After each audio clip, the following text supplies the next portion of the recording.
Assalamualaikum warahmatullahi wabarakatuh.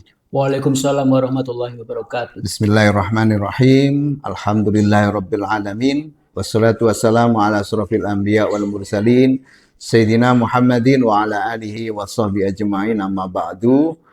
Para pecinta Mandua Pasuruan, pagi hari ini tanggal 30 Juli tahun 2026 kita bersua kembali dalam momen yang sangat luar biasa. Pada pagi hari ini kita kedatangan seorang tamu yang spesial bagi Mandua Pasuruan. Anda pasti penasaran, dan ini tidak biasa di podcast Mandua Pasuruan. Biasanya kita hadirkan orang-orang berprestasi di pendidikan, orang-orang yang memiliki bidang-bidang sosial yang lain, termasuk guru, siswa, dan sebagainya. Tapi hari ini kita dapat tamu yang luar biasa. Selamat datang Pak Ervan Susanto. Ya. Beliau adalah seorang penyair terkenal, ya. Kekuatan syairnya sudah bisa menembus Nusantara dengan suara-suara puisi yang dilantunkannya. Alhamdulillah, beliau orang asli Pasuruan, ya, Pasuruan. Tapi karya beliau sudah senusantara. Bahkan beliau menyampaikan, saya tanya, karya panjenengan berapa Pak? Sekitar 10.000 lebih ya Pak. Masya Allah, 10.000 judul puisi. Iya. Dan spesialnya, puisi beliau itu dimusikalisasi sehingga makin bisa kita nikmati. Tadi anak-anak sudah merasakan bagaimana nikmatnya mendengarkan puisi dari Pak Ervan Susanto yang sudah dimusikalisasi dengan banggai kreatif dari Sulawesi. Nah, kita makin penasaran untuk mendengar apa yang dimiliki oleh Pak Ervan, apa yang dilakukan sehari-hari, bagaimana puisi-puisinya bisa luar biasa, walaupun Anda masih mengenal seorang kiai namanya Kiai Haji Mustafa Bisri, kemudian Zawawi Imron, kemudian para puisi yang lain yang luar biasa. Sebenarnya beliau adalah orang yang memiliki kekuatan itu, berproses. Karena beliau baru menekuni dunia puisi itu di tahun 2020. Iya. 5 tahun sudah puluhan ribu puisi. Usianya sudah tidak muda lagi, hampir berdekatan dengan saya 5 bulan, beliau 59, saya 59, bulan lahirnya Maret, saya Juli. Jadi selamat datang Pak di podcast Mandua Pasuruan. Iya Pak. Pondasi.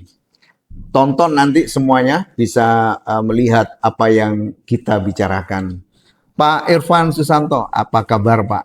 Baik Pak. Ya, kami tertarik dengan panjenengan yang Allah pertemukan, ditakdirkan ketemu dengan kita, sehingga saya juga akhirnya menjadi tertarik dengan puisi. Iya Pak. Ya, nah, tolong Bapak ceritakan latar belakang apa yang kemudian menyebabkan Anda itu hijrah dari profesi sebelumnya yang bukan seorang penyair, tapi sekarang sudah puluhan ribu puisi. Itu sudah bentuk hijrah panjenengan dari posisi semula kepada posisi hari ini. Iya. Monggo disilakan Pak Ervan. Terima kasih Pak Irham. Saya terus terang saja, saya tidak pernah berpikir dan bercita-cita menjadi seorang penyair. Saya tidak pernah terpikir. Semua adalah anugerah. Saya mengalir. Apa kata Allah, itulah saya mengalir. Betul. Jadi berawal dari betapa saya sangat mencintai apa yang diberikan oleh Allah di situ. Saya mengaji luar biasa setiap hari, istiqomah saya mengaji berserta maknanya. Dan satu ketika Allah membukakan diri pada diri saya, hati saya terbuka ketika saya membaca surat Ar-Rahman, fabi ayyi alahi rabbikum tukadziban. Itu jujur. Dari ayat pertama hingga ayat terakhir, saya berkelima air mata dan seakan-akan tidak selesai ayat itu. Jujur. Nah, setelah itulah saya membuat puisi apapun saya lihat saya jadikan puisi. Saya apapun saya lihat jadikan puisi di situ, Bapak. Awalnya itu. Terus saya tidak apapun saya berjalan menemukan kata-kata indah saya berhenti membuat sebuah puisi dan ya kan anugerah tadi kadang-kadang orang tidak percaya saya 5 menit Pak berpuisi. Masya Allah. 5 menit selesai di situ. Saya kirim ke grup. Saya tidak pernah menyangka menjadi seperti ini kalaulah tidak ada seorang profesor tadi menelpon saya. Oke. Pak Irfan, puisi Bapak luar biasa, Bapak tidak pernah habis kata di situ. Teruslah berkarya, Bapak seperti siapa Hamka, Buya Hamka. Buya Hamka. Disamakan juga dengan Mbah Marijan, seorang tokoh yang seperti itu, Bapak terus Tokoh berkarya. Mbah Gunung Marijan yang Merapi. Gunung Merapi, terus di situ. Ya. Akhirnya saya, Pak, di atas langit masih ada langit. Oke. Saya bukan siapa-siapa di situ. Ya. Baik, pemirsa, sudah tahu kenapa beliau kemudian berhijrah menjadi seorang penyair. Itu terinspirasi dari Al-Quran yang beliau baca. Kalau tidak salah surat Ar-Rahman ya. Iya. Itu juga terkait dengan Al-Quran surat Al-Anfal ayat 8 ya. Innamal mu'minuna alladzina idza dzukirallahu wajilat qulubuhum. Ketika asma Allah disebut, bergetarlah hatinya Pak Irfan. Ya. Sehingga Pak Irfan kemudian ingin mengungkapkan rasa kebanggaan sebagai orang muslim yang beriman dengan puisi-puisinya. Betul, Bapak. Salah satu puisi yang jenengan ciptakan kira-kira bisa disampaikan judulnya apa, yang paling berkesan judulnya apa Pak, dan mungkin seperti apa? Monggo. Saya baca aja ya. Oh, monggo. Silakan dibaca Pak. Sambil mendengarkan puisinya beliau, kita memang perlu menjadikan diri kita memiliki jati diri yang luar biasa. Jangan biarkan kita menjadi orang yang tidak memiliki makna dalam kehidupan kita sehari-hari. Contohnya Pak Irfan Susanto di usia yang sudah tidak lagi muda, 59 tahun, beliau masih aktif menuliskan karya-karya puisinya dan aktif juga mengikuti kegiatan-kegiatan secara nasional, secara virtual dan sebagainya. Kalau tidak salah nanti malam jam 7 sudah ada undangan Zoom. Saya juga kepingin ikut itu di tengah-tengah para penyair nasional untuk berbicara soal kondisi bangsa. Dalam rangka untuk memberikan kontribusi melalui karya-karya sastra yang insya Allah karya-karya seni itu lebih menyentuh kepada siapapun yang mendengarkan. Nah, barangkali sudah bisa dinikmati. Mari kita nikmati puisinya di Pak Irfan. Monggo Pak Irfan. Judulnya adalah Karma, Bapak. Judulnya Karma. Iya. Karma. Puisi Irfan Susanto. Wajah masam, riuh kekesalan. Berat beban penyesalan. Lirih ucap rintihan. Di dada menyesakkan. Tak ingat telah menebar benih apa ketika yang tumbuh ranting kecewa, bunga buruk rupa, merekah tanpa aroma. Sedalam apa menyakiti mereka, separah apa meluka, berakar dari sana, apa yang ditanam, tuai buahnya.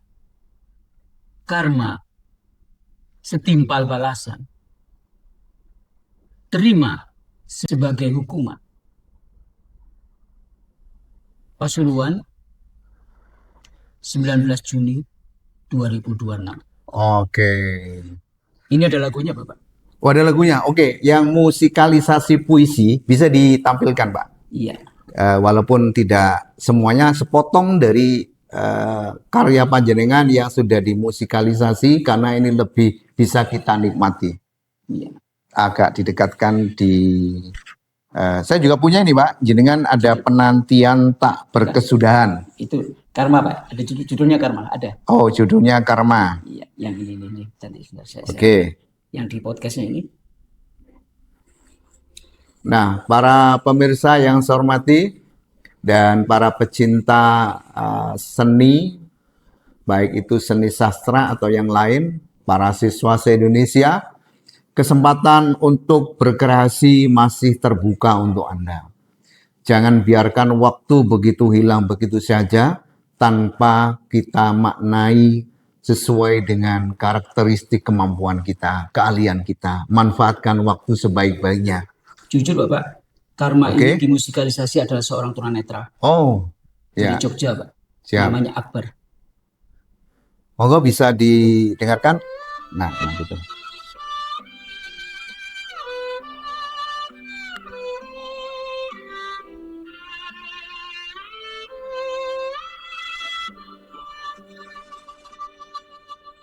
Wajah masam, riuh kekesalan,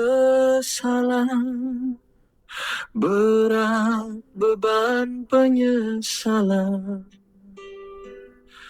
lirih ucap rintihan di dada menyesakan.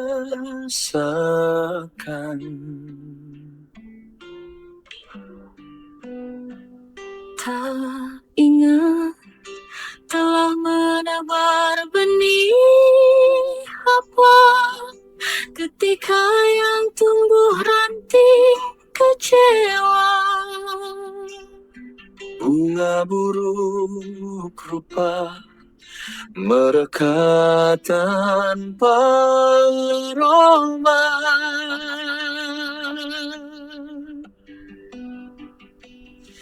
Sedalam apa menyakiti mereka, separah apa meluka,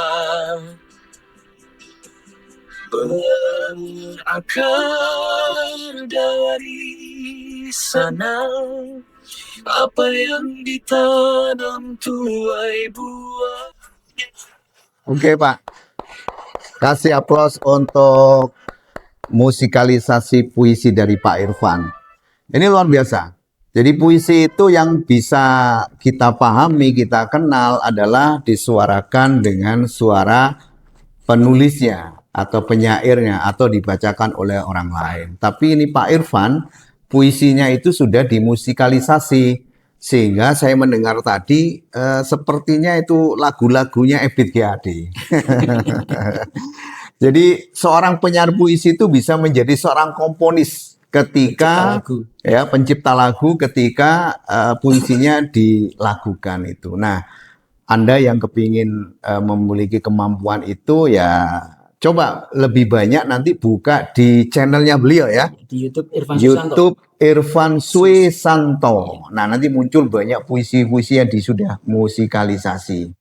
Baik, Pak Susanto, sebelum kita akhiri, bisa memberikan pesan kepada generasi yang akan datang tentang bagaimana generasi ini menjalani kehidupan di hari-hari yang penuh dengan tantangan ini. Baik itu utamanya melalui puisi atau bagaimana. Silakan, Mbak. Iya. Sebenarnya kita ini hidupnya beragam. Tidak hanya berpuisi. Apapun itu, lakukan sesuai dengan kemampuan itu, Pak. Kalaulah mereka bisa melukis, lukislah seindah mungkin dan tunjukkan kepada mereka kemampuan kamu. Ketika mereka pandai memasak, dinamisasikan rasa itu ke dalam masakan itu dan tunjukkan kepada mereka. Dan itu akan menghasilkan sesuatu yang sangat berharga bagi kita yang berkarya di situ. Begitu juga mereka yang berpuisi, berpuisilah seindah mungkin. Dan disitulah puisi kita akan berharga di hadapan mereka.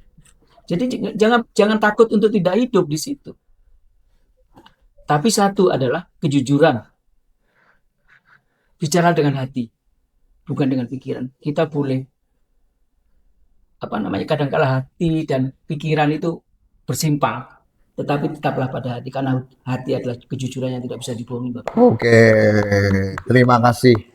Pesan beliau sungguh menyentuh bahwa kita harus jujur.